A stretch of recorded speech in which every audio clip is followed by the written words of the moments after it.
Welcome to the DraftKings Daily Trot. I'm Jason Gilbo, JGilbo11. With me is Russell Clay, at Russell J. Clay. 14-game slate tonight. There are some weather concerns in numerous areas on the East Coast.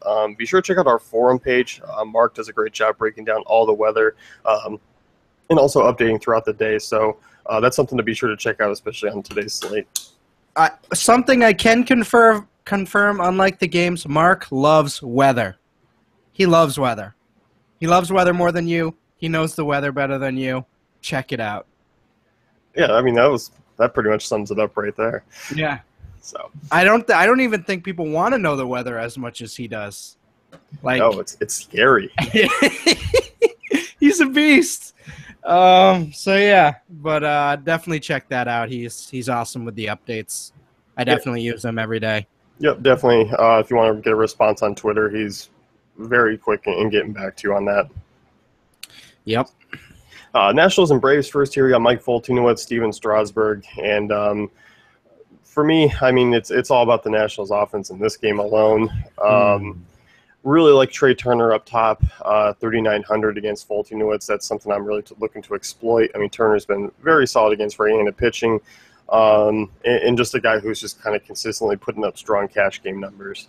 Yeah, I like that call. Foltynewicz, he kind of had a decent stretch there, and it's sort of fallen back down to earth again. So this is a tough matchup for him. I expect some significant run totals from the Nationals tonight. They're projected for 5. I kind of see them potentially going over that. I really like this top 5.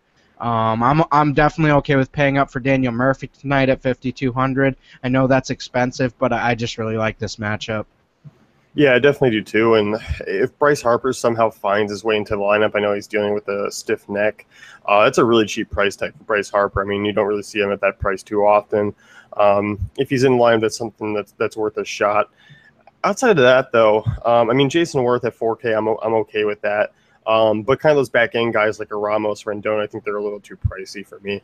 Yeah, those are a little too pricey. Unless, I mean, if Harper's out and Ramos moves into that cleanup spot, I might give him a closer look. Jason Worth, we obviously like him a lot more against lefties, but at 4K, I mean, I think that price is right to use him in at least tournaments.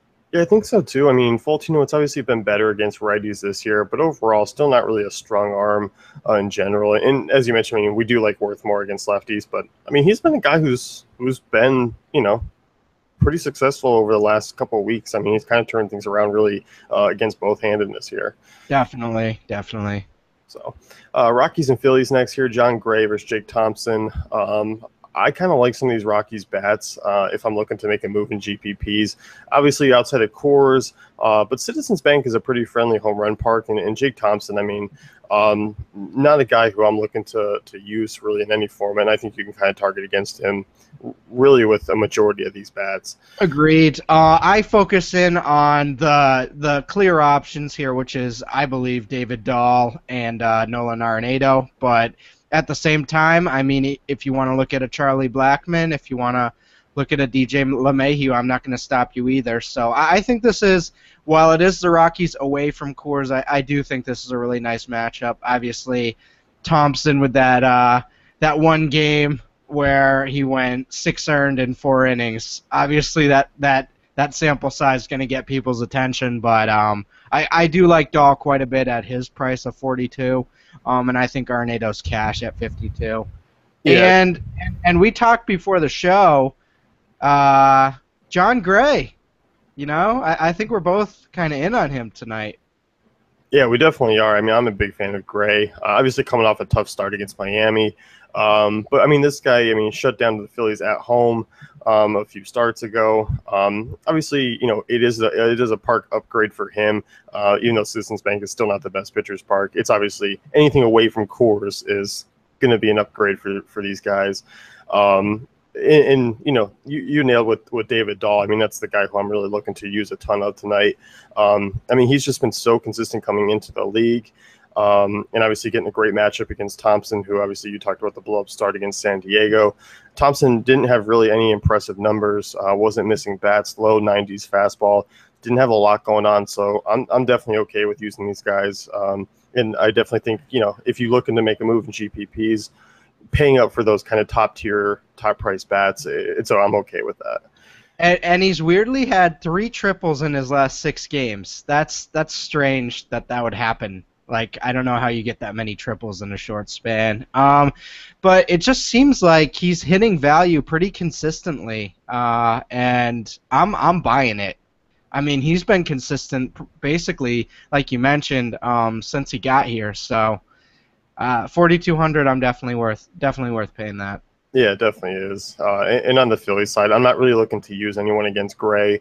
Obviously, I don't mind a Maikel Franco or Dubo Herrera at their prices in GPPs. Those are probably the only two that I'll be okay with. Yeah, not a star-studded lineup I'm looking to exploit.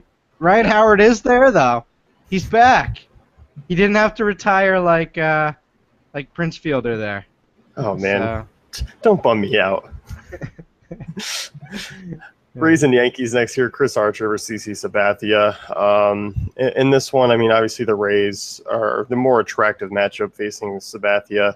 But I mean, there's really only a few guys that I'm really looking at, and the Logan Forsythe price is something I don't really like at 5.3. Even though it is a solid matchup for him, I'm more on Steven Souza on GPPs and also on Evan Longoria in all formats. Okay, I don't like the Forsythe price, but I'm looking at CC, man. He's been giving up a lot of home runs, 6 in his last 3 outings, and Forsythe obviously crushes lefties. I understand the price. I'm okay with it in tournaments, just not a cash game roster construction type of play, I guess. And I'm looking at Mickey Matuk here, 2,500. If he's batting 5th, that's definitely a guy I'd throw a tournament punt at, even though certainly not Joe DiMaggio like Max Kepler. Yeah, I mean, there are some cheap options. I mean, you have Tim Beckham, you have Matuk, as you mentioned, you have Nick Franklin. There are some guys in the bottom of that lineup that are very cheap, and they could be punt plays, versus Sabathia in that friendly ballpark. I'm okay with diving down if you need some value there. I think that's kind of a fine way to do it. Mm-hmm. As far as the Yankees go, I'm not really looking to use anyone here. Archer's really kind of figured things out, even on the road. He's been very solid of late, kind of looking like his usual self. Obviously, there's still some home run potential for some of these guys just because Archer does have that capability. It's the Alex Rodriguez farewell night. And, you can use him in GPPs if for the narrative, but obviously it's a tough matchup. I don't find myself having any Alex Rodriguez at all. You don't find yourself grappling with that situation and whether you're going to play him or not? No, I think he's going to be – I can't gauge his ownership because it might be owned a little bit lower than I think what could happen. Now, would Narrative Street be on him tonight? Is this a Narrative Street game, or is this just like he's an old fart now and he's just back for a few games and like I don't know. It's certainly not like Kobe where, he got 40 minutes and he got to take 50 shots. It's just like, he might strike out 3 times. Oh, yeah, it's completely different in baseball. The narrative, the narrative is you get 4 chances to do it. As you mentioned, Kobe, you had 40 minutes to take up as many shots as you want in a game that didn't matter. Right. So, yeah, completely different scenario. I don't find myself using him, but obviously if you want to believe in the narrative, it's not a good matchup for him against Archer. No. So I'm just kind of – but you know what? It would not surprise me. Come the end of the night, I'm watching SportsCenter, and I just like, oh, Rodriguez homers in his – final at bat as a Yankee. I'm just gonna like, shh. You know how many newspapers already have that article written, ready to press print. So in terms of tournament guys, though, I'm okay with a Brian McCann at 31. Definitely not a cash guy. I don't think any of these are cash guys. But I think he's a guy that could sort of get one on Archer, and maybe get a home run here. Same with Brett Gardner, but I don't like that price. So it's kind of like McCann Gardner, but just in tournaments and just as standalones. Yeah, I definitely think McCann, just because of the price and the short porch, you can give him a look in GPPs. Houston and Toronto here, Francisco Liriano versus Joe Musgrove. This one, coming over from the pitching pod, talked about both these guys being GPP plays. This is just one big giant ball of GPP plays, this game in general for me. I mean, two obviously high upside pitchers, but obviously they do have lower floors. A struggling Toronto offense that hasn't really been that great in the second half. I'm okay with the upside of these guys, but I'm not okay with using the prices in cash. I think they're just more tournament plays. I feel like every night or every day I look at this Blue Jays lineup and just go, man, I want to play this lineup. And I feel like I say that every day, and then they've been struggling of late. It certainly hasn't been what we want. Joe Musgrove, obviously, with two really strong starts so far. They are just tournaments, as much as that pains me to say. You got to like Edwin Encarnacion at 41. Whenever you can get him at 41, I mean, that's just something you certainly give a look to. Michael Saunders at 34. We all know his splits against righties. I mean, I think that is an interesting mini stack with those two. But like you mentioned, they have been struggling of late, so it's kind of tough to trust. Yeah, and I think on the other side, I mean, obviously there are a couple of guys that do hit lefties well. Liriano pitched well in his first start in Kansas City. Hasn't been the greatest this year. He's been really up and down, been better at PNC Park, but obviously, he's not there anymore. I'm okay with using guys like Springer, Altuve, Evan Gattis, Carlos Correa. I mean, hasn't really looked great against lefties, but obviously you can still toss him in for that upside at his price because it is so cheap. So I'm okay with the big names there. I'm fine with it, but just kind of GPP targets. I like Correa at his price, especially compared to Altuve and Springer. But yeah, like you mentioned, there is a much lower floor there. So I think those – you kind of stick to the basics. I like an Evan Gattis, too, at 41. But overall, yeah, like you mentioned, it's just a big tournament game. Yeah, it really is. Yeah. Angels and Indians next here. Carlos Carrasco versus Tyler Skaggs. Indians coming off a monster night. Facing Skaggs, I mean, Skaggs is an above-average left-hander. But obviously, I do like some of these prices. I do like Rajai Davis as kind of a mid-tier outfielder at 4.3. Lindor hits better from the right side of the plate. I really like his price tag at 4.1. Outside of that, though, I'm not quite a fan of the Napoli price at 5K, even though he has been very solid this year. Skaggs is still a pretty good lefty. He's still going to have me a little bit hesitant on deploying even this Indians offense. I don't like this for the Indians. I don't like this matchup. Skaggs he's kind of scary. For Skaggs. Yeah, like for starting hitters against, he's been really good. And he comes at a reduced price, but I don't think that really reflects sort of how he's pitched of late. So, while yes, the Indians are a dominant offense, and we saw that yesterday, which was fairly obvious, and I hope you played them. But I don't like them tonight that much, especially the Jason Kipnises, the Jose Ramirez, the Carlos Santanas of the world. I just don't think this is a night where they're really like exploit the pitcher against the Indians. It's kind of just like, all right, I can see a tournament stack figuring itself out, but I'm not in on them with a lot of exposure. Yeah, I'm not either. It's not something I'm jumping all over. And they're more kind of just GPP plays for me. I'm not quite in on cash just because Skaggs is a solid lefty. So it's more just a GPP move at some of those cheaper prices. Because obviously Davis hasn't been the most consistent. Lindor's fine. He's a fine option. But then when you're paying 5K for Napoli, it's up there. Is that Laura? No. Oh. Security. Security. What do you need security for over there? Maybe it's the president.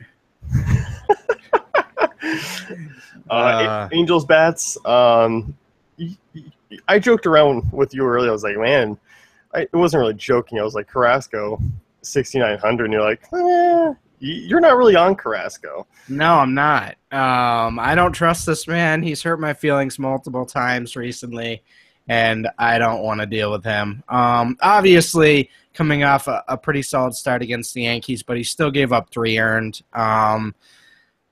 An easy lineup, yes. Trout's getting hot, though. I think he's opened up to a little more Cole Calhoun being an issue, and I just think the front of this lineup might be an issue for him tonight.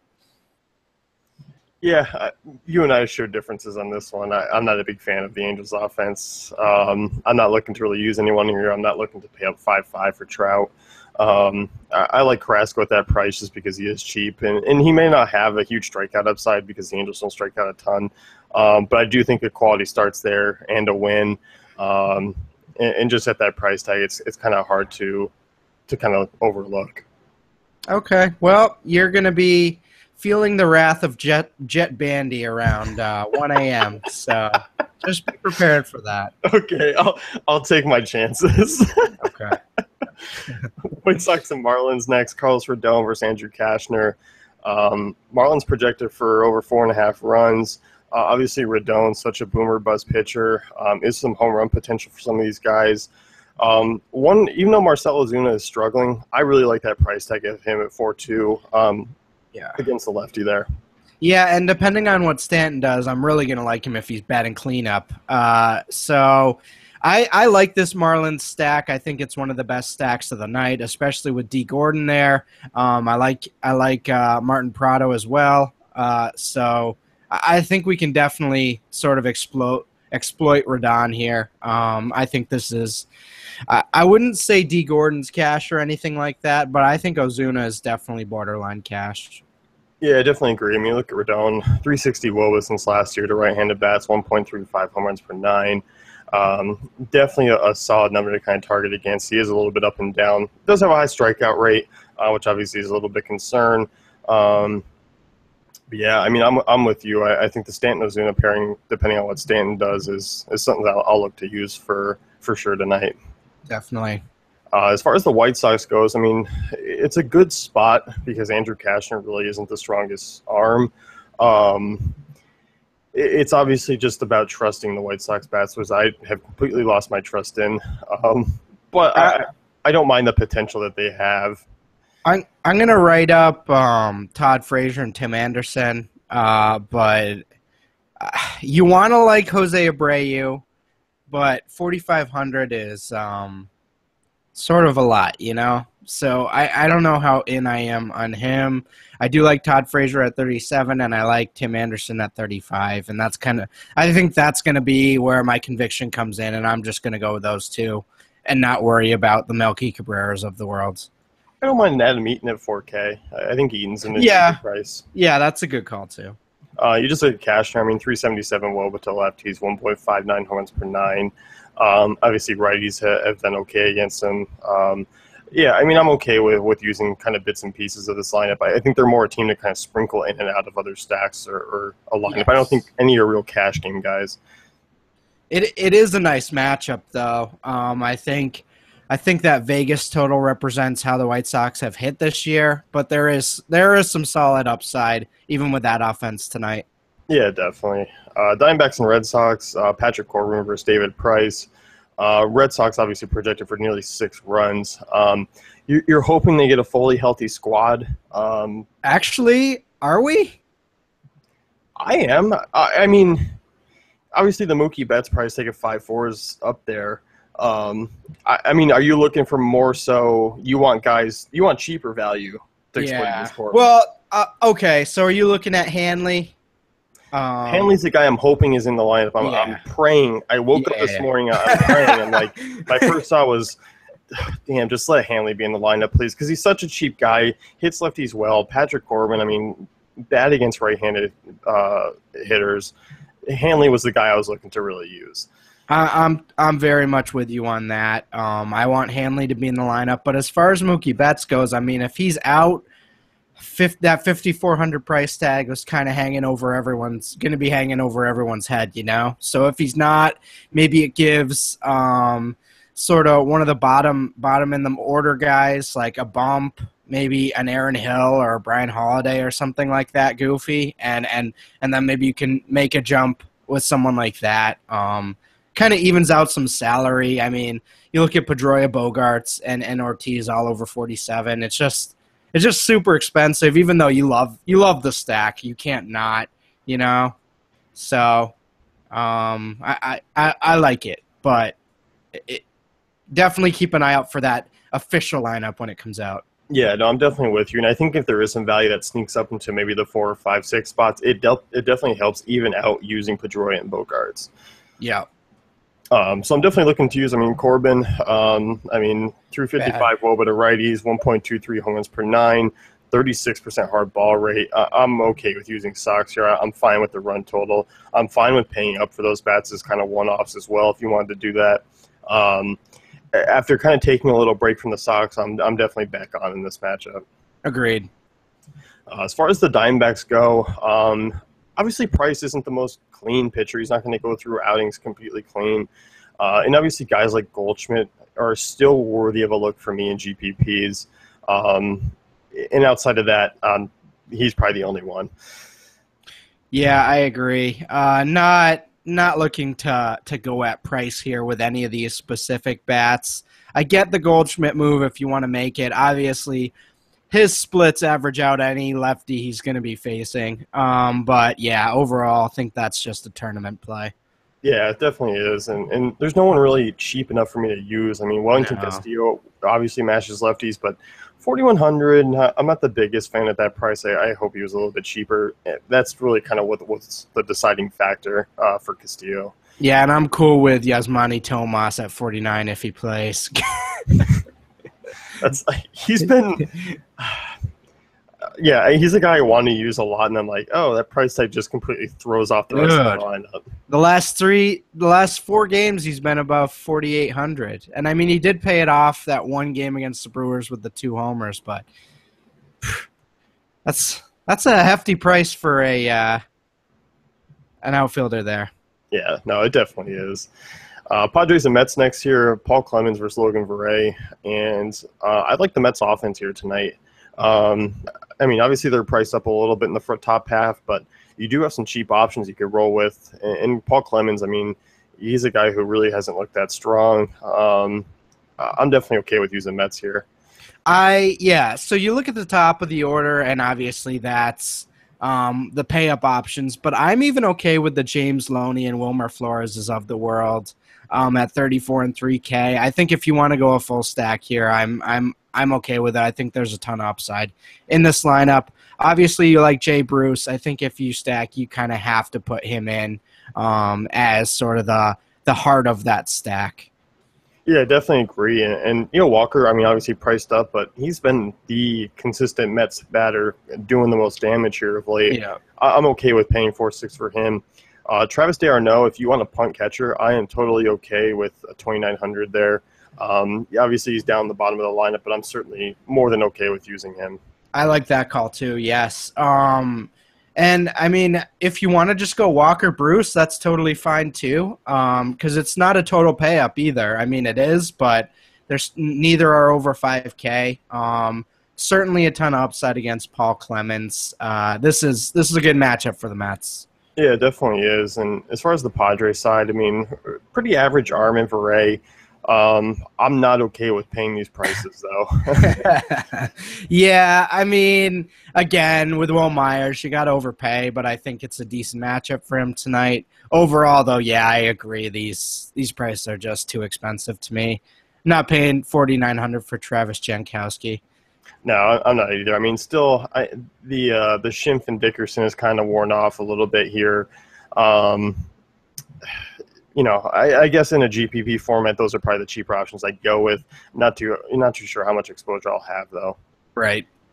So, Rangers and Tigers, Yu Darvish versus Anibal Sanchez. And I think Texas might be looking their chops against Sanchez here just because he's been a little bit better of late, but still such a volatile pitcher. On the road in this ballpark, I'm looking to use a lot of these Rangers price bats. I mean, when you have Desmond, Beltran, Beltre all for under 4,500, Odor too, that's a really nice solid grouping for value, especially with the team in Texas projected for over 5.5 runs. They're at such comfortable prices. I mean, Lucroy is really expensive, and Chu's getting up there, but you totally understand why Chu's 48 with his splits against righties, and then obviously Sanchez being Sanchez. So I do like that quite a bit. Ian Desmond, it is righty on righty, but I'll pay $3,800 for him every time. I feel like I've said that before, but I definitely still mean it. So yeah, no, Beltran, Beltre, Odor. I'm in on that stack hard. Yeah, I am too. I mean, Sanchez 2.02 home runs per nine in righty since last year, 370 WOBA. You can see why you'd be okay with using Desmond and Beltre there, in a righty spot. Right. In lefties, I mean, he's pretty average as well, even worse this year. But going back to last season, 318 WOBA to left-handers. So I'm certainly okay with using Rangers. They're all cash game playable for me. I'm fine in GPPs. I think they're a great team to kind of build your core around. And with that logic used, I think Yu Darvish is kind of one of the pitchers in better spots to get a win. I'm really in on that lineup. So he is going to get a lot of run support.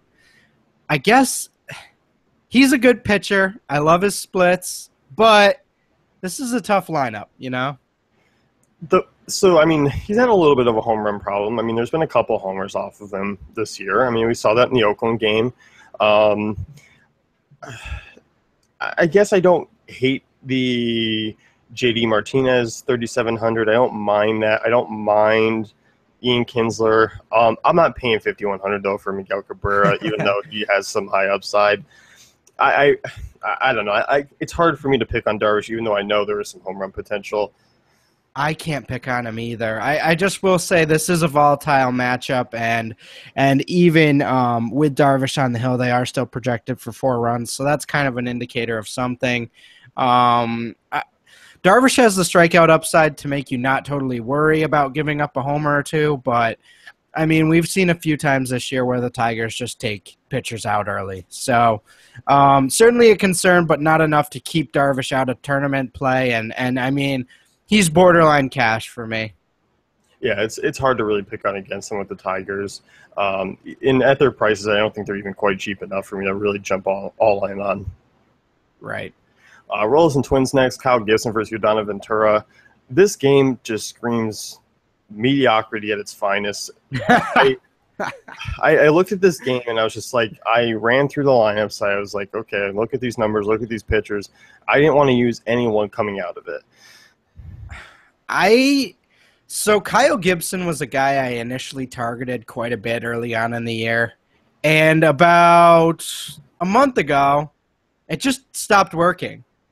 Like, the stacks just don't pay off against Kyle Gibson for whatever reason. And it's super frustrating, but I just don't – he just brings mediocrity. Like you're saying, like he is a mediocre pitcher, but he doesn't get crushed. So it's like – you can load up against him, but it doesn't necessarily pay off that much. So you kind of look at this Royals lineup. Yeah, you can play a Hosmer. I like that, but overall, I'm not in on like a Royals stack or anything like that. No, the Royals' offense is completely tanked in the second half. I mean, they were obviously just average at best in the first half, but they have just dropped down to a new low. And obviously, I mean, you and I both liked them last night. I mean, but we were also limited to a 4-game slate. Right. No, I'm just not touching this game. I don't like the Twins pricing here. Even though it's not the worst matchup, I just don't feel comfortable using Dozier over guys like Forsythe or Murphy.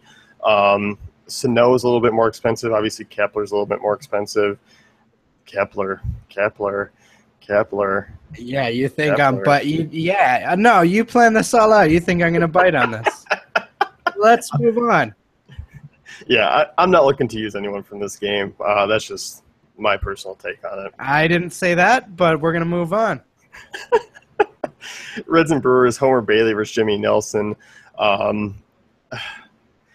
Billy Hamilton, man, 5K. It puts me in a bad spot here on DraftKings because I like him so much. He's just such a high upside guy with those stolen bases. I mean, he's the 3-4 stolen base ceiling is just insane. And the fact that he's in the leadoff role, I just like that so much more for him. But I don't like 5K.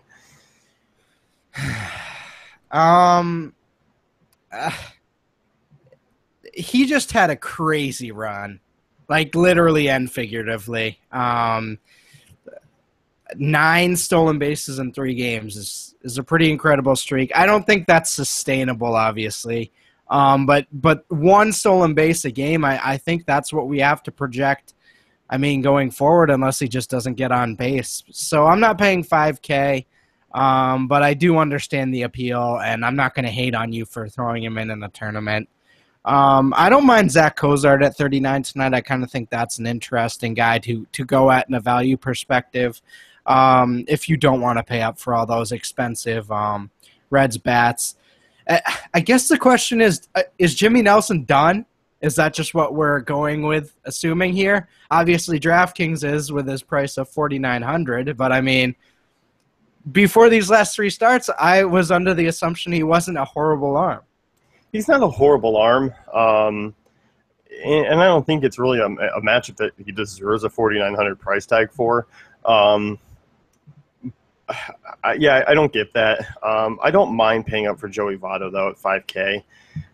Joey Votto has just been so consistent, and the matchup really is solid against Nelson, who, 364 WOBA to lefties, 1.3 home runs per nine, in that ballpark. I'm going to bank on Votto kind of continuing that streak. He's a cash game guy for me if you're looking to pay up at first base.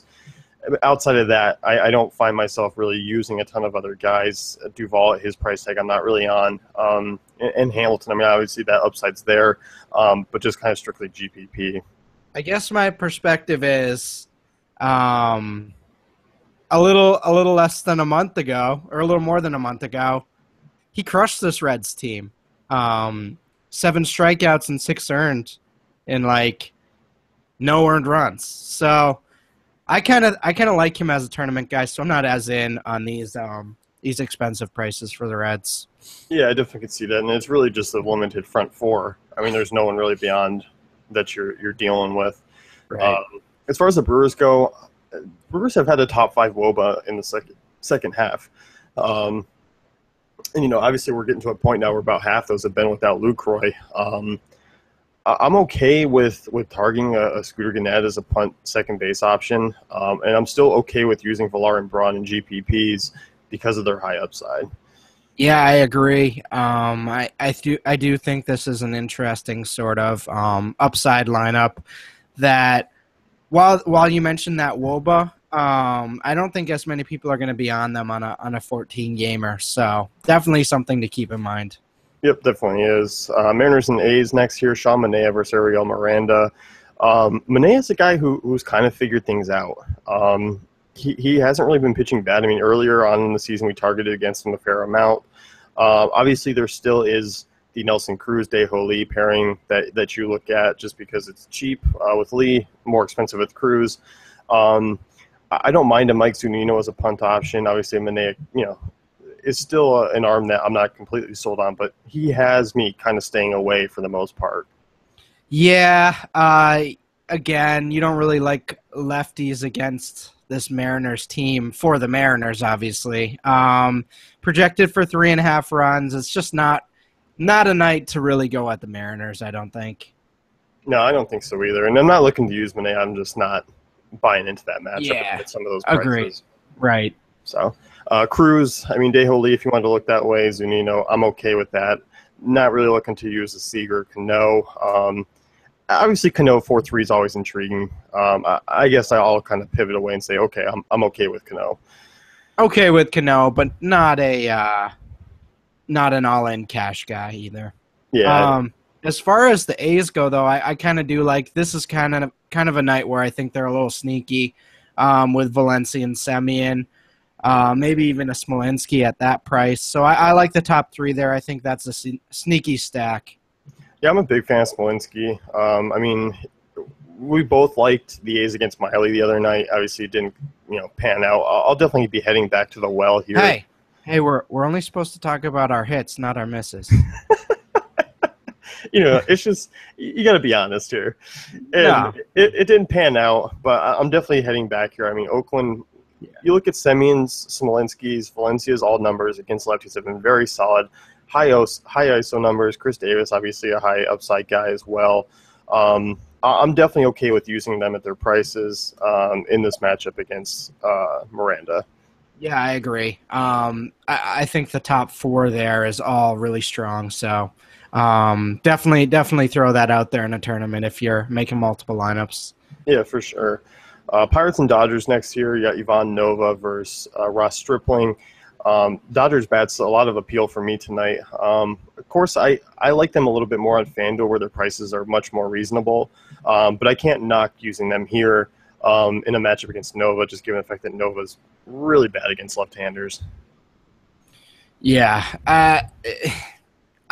Especially if Seager's in the lineup, I'm going to be really excited. But even if he's not, you just look at Josh Reddick at 34. Obviously, we saw what Nova did with the Yankees in terms of having some blow-up matchups. So even in this type of park, I think there's a lot of upside here, including going down the lineup. I mean, you look at Howie Kendrick at 31. If he's sitting there at the end, there's a ton of upside here. Chase Utley's in play for me tonight as well. Yeah, definitely. And the prices of Grandal and Gonzalez aren't something I'm a fan of. But I can definitely still see using this Dodgers team if you are looking to do a high price stack. I'm certainly okay with that. And the Reddick price that you mentioned, I mean, that's a solid steal right now. Mm-hmm. So as far as the Pirates, I'm just kind of overlooking them. They've just been a mediocre offense in their two top priced guys over 5K. Pirates are just kind of I'm done with using Pirates. At these prices, yeah. I mean, I talked to myself into McCutchen a few days ago, and it didn't actually end horribly. But I just don't think it's worth, investing in right now. You just go away, Pirates. I mean, what do you think about Josh Harrison at 32? He's the only guy I've been looking at just because of a value standpoint. Yeah. But outside of that, I haven't been on Marte. I haven't been on McCutchen or Polanco Right. over the last few weeks just because they just lost my trust. I'm done with them. The other guy is Jaso. If he's in the lineup, 2,800 against a righty, but again, he's at first. You kind of want that upside at first, and he just doesn't really bring much upside batting at the end of the order. So I don't know. You just move on. So we're just gonna move on. Yeah, last game of the night here, Giants and Orioles, and Orioles offense. Outside of that White Sox game where Machado had his 3 homers, outside of basically that Machado game, this Orioles offense has been pretty horrendous. They really haven't been that great, so I can't say I'm all in against Matt Cain. I'm okay with using some of these guys, looking at Adam Jones at 4.4, and believe it or not, I'm okay with using a Chris Davis and GPPs at 3.9. That might catch you off guard. Doggy! Wow. That's the first time I'm not the person to bring up Chris Davis in a while. I'm very happy about that, and I totally agree. I like Wieters as well. But I will say, Matt Cain's been pitching pretty well of late. And like you mentioned, I don't know that we can just automatically throw Orioles into tournaments or cash or anything. I think this is kind of – never mind. I'm not going to say it, but Cain's been pitching pretty well of late. He has. Were you going to say a trap? Yeah. Yeah, it does feel that way, but it is still Matt Cain. I feel I'm not going to have a ton of exposure just because it's a bad ballpark for hitters. But some of those prices I think I'm okay with. I'm not really looking to use a Machado at 4.8, even though he's been the more consistent one and just knocking homers left and right. But I'm okay with Jones. I'm okay with Davis. And as you mentioned, Wieters, I'm okay with. Yeah, exactly. As far as the Giants go, I'm really not looking to use them. Bundy's just been a guy I'm staying away from at this point. I mean, Bundy's been killing them.